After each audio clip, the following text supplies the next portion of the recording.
Welcome to Savita Dental College lecture class in dental implantology. Today our topic is implant supported occlusion. In simple, what is occlusion? It means the contact between the upper and lower teeth during chewing or during at rest. Why is it so important when an implant is placed?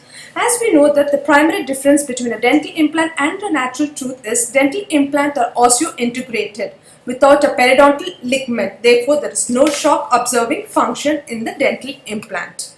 So the main motto of implant protected occlusion is to reduce the occlusion load on the bone implant interface and the prosthesis. That is unnecessary load, that is a lateral load or the non-axial load should be avoided. In general, natural tooth can be intruded about 50 micrometers by a light force around 20 Newton compared to the osseointegrated implant which can be intruded only around 2 micrometer. It is therefore necessary to check the occlusion in both light and hard biting when the implant supported restoration and a natural tooth are in the same jaw.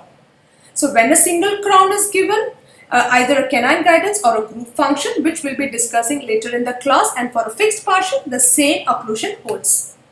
Occlusion implant for a full arch process or an overdenture.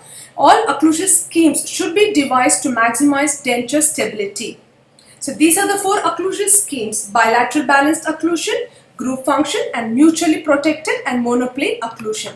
What is bilateral balanced occlusion? These are the contact between all the teeth during all extrusion, that is lateral movement, protrusive movement, when it is usually used in the complete denture fabrication.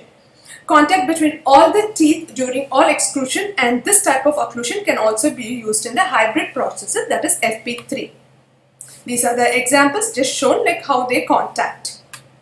The next is the group function. Posterior teeth contact on the working side during lateral movements without touching the balancing side contact. This is used primarily when compromised canine in order to share the lateral pressure to the posterior teeth.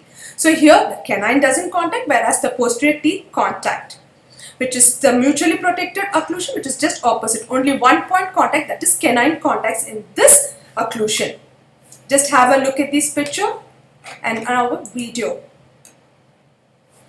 Just look at the video about the mutually protected occlusion.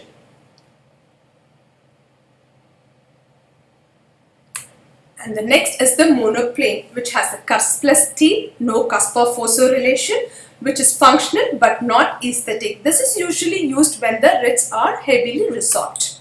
In some general occlusion for a full arch implant supported prosthesis, we can give a bilateral balanced occlusion, a group function occlusion, or a mutually protected occlusion. Whereas occlusion for an overdenture, we can give a bilateral occlusion with lingualized occlusion is used in normal ridges, and monoplane occlusion, which has told before, for a severely observed ridges. And no definite studies have been shown that which type of occlusion is best. We need to assess each case and adapt to the clinical situation. By saying this, I conclude the class. Thank you.